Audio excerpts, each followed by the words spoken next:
महाराष्ट्राच्या राजकारणामध्ये रोजच होणारे नवनवीन बदल आणि महाराष्ट्राच्या राजकारणातील बलाढ्य पक्ष यांनी दुबळ्या पक्षांना किंवा त्यांच्या बरोबरीत असणाऱ्या पक्षांना डॅमेज करण्याचं काम सुद्धा आता चालू सुद्धा झालं. महाराष्ट्रातील येणाऱ्या राज्यसभा आणि लोकसभेच्या निवडणुका ह्या लवकरच लागणार आहेत.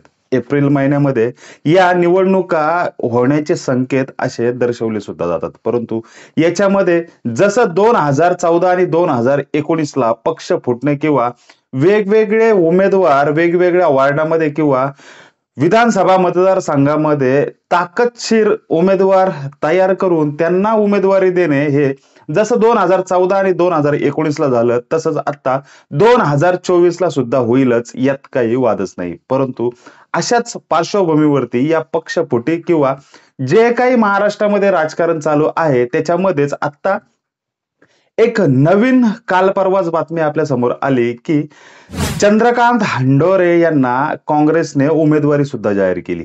ही उमेदवारी जरी राज्यसभेसाठी जरी असली तरी मुंबईतील या दिलेल्या उमेदवारीवरती किंवा काँग्रेसने घेतलेल्या निर्णयावरती आता चंद्रकांत हंडोरे यांनी सुद्धा आपला ग्रीन सिग्नल दाखवत त्यांनी सुद्धा ही उमेदवारी स्वीकारली सुद्धा आहे.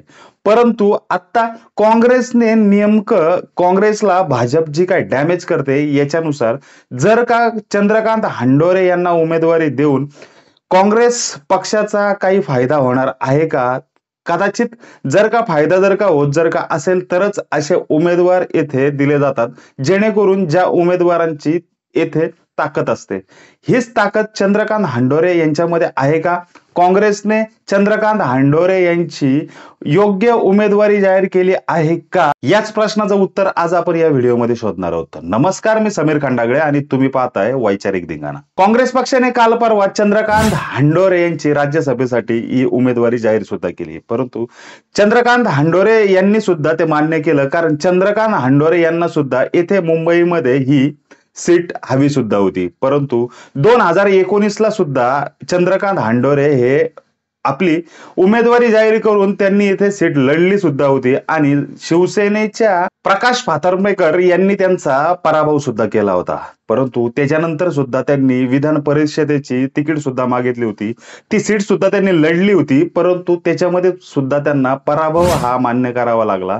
त्याच्यानंतर सुद्धा त्यांनी विविध पद भूषवली सुद्धा आहेत. परंतु येथे नक्की बाकीच्या नेत्यांना किंवा बाकीच्या काँग्रेसमधल्या नेत्यांना याच काँग्रेस पक्षाने उमेदवारी जाहीर न करता किंवा त्यांना उमेदवारी न देता चंद्रकांत हंडोरे यांनाच उमेदवारी का दिली? कारण ताकद, याच ताकदीच्या जोरावरती जरी त्यांचा 2019 ला जरी पराभव जरी झाला जरी असेल तरी सुद्धा त्यांना आता काँग्रेसने उमेदवारी जाहीर केली. परंतु एखादा 2019 ला पराभूत झालेला उमेदवार जर का पुन्हा जर का देण्यात जर एखाद्या पक्षाला जर का यश येत जर का असेल तरच ही उमेदवारी येथे काँग्रेस पक्षाने जाहीर केली असावी. कारण काँग्रेसने इतर त्यांच्याच पक्षातील मुंबईमधल्या काही नेत्यांना जर उमेदवारी दिली नाही आणि फक्त चंद्रकांत हंडोरे यांनाच जर का उमेदवारी जर का दिली जाते तर याच्या मागे चंद्रकांत हंडोरे यांचा एक ताकदीचा विषय सुद्धा इथे निर्माण झाला आहे. कारण चंद्रकांत हंडोरे यांची मुंबईमध्ये असणारी भीमशक्ती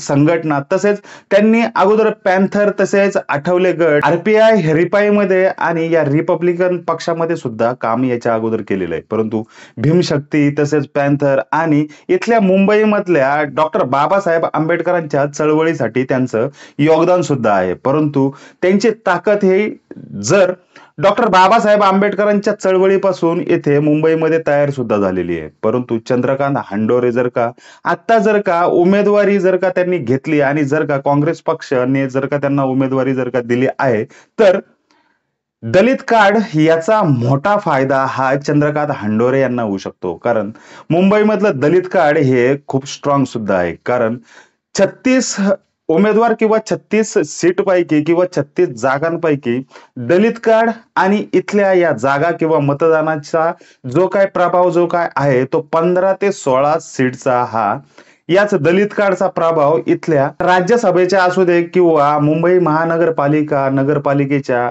किंवा विविध विधानसभेच्या ज्या काही निवडणुका होतात त्याच्यापैकी 15-16 जागांवरती याच मुंबईमध्ये दलित कार्ड हे चालत असतं. त्याच्यामुळेच काँग्रेस जो काही पक्ष आहे त्यांना मुस्लिम, दलित आणि आदिवासी लोकांची मतं ही नक्कीच मिळतात. कारण काँग्रेस पक्ष हा याच दलित, मुस्लिम आणि आदिवासी लोकांच्या या मतदानावरती काँग्रेस पक्षाचं येथे वर्चस्व गाजत असतं. कारण येथे मुस्लिम, दलित आणि आदिवासी ही लोक काँग्रेसला मतदान करतात.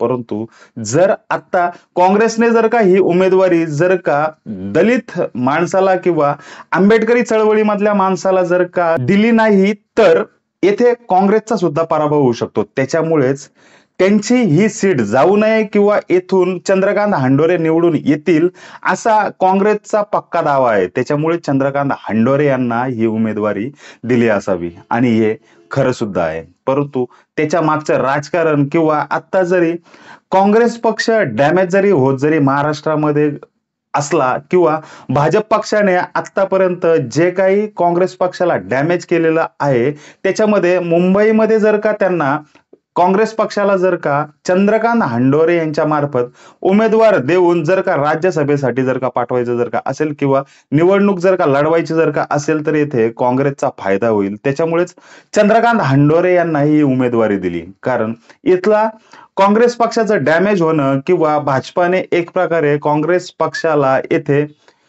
पराभूत करण्याचा डाव जो काय आखलेला आहे त्याच्यामध्ये आता काँग्रेस सुद्धा सावध झाली आहे आणि असेच भाजप जे काय डाव खेळत आहे तसेच डाव आता काँग्रेस पक्ष हे टाकण्याचं काम आता करत आहे. कारण काँग्रेस पक्षाला एक एक सीट ही महत्वाची सुद्धा आहे.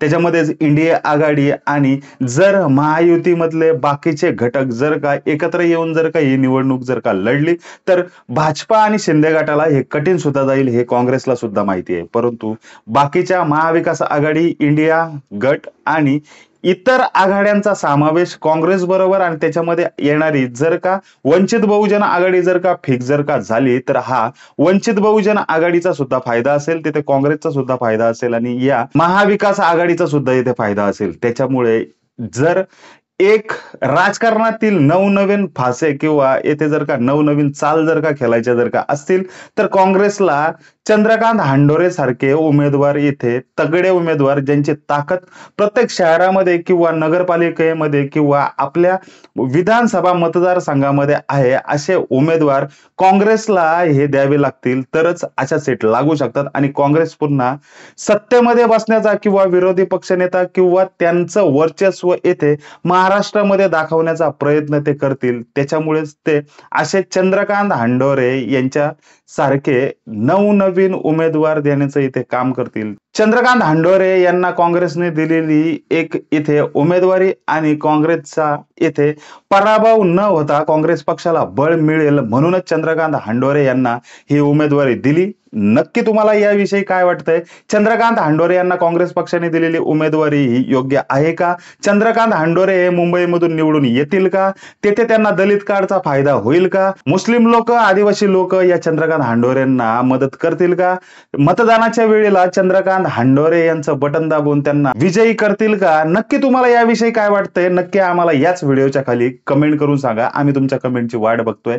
तुम्ही जर का या चॅनलवरती नवीन जर का असाल तर नक्की या चॅनलला सबस्क्राईब करा जेणेकरून आम्ही पाठवलेले सगळेच व्हिडिओ हे तुमच्यापर्यंत पोहोचतील. आणि आता वेळ झाली आहे ते येथे थांबण्याची. धन्यवाद.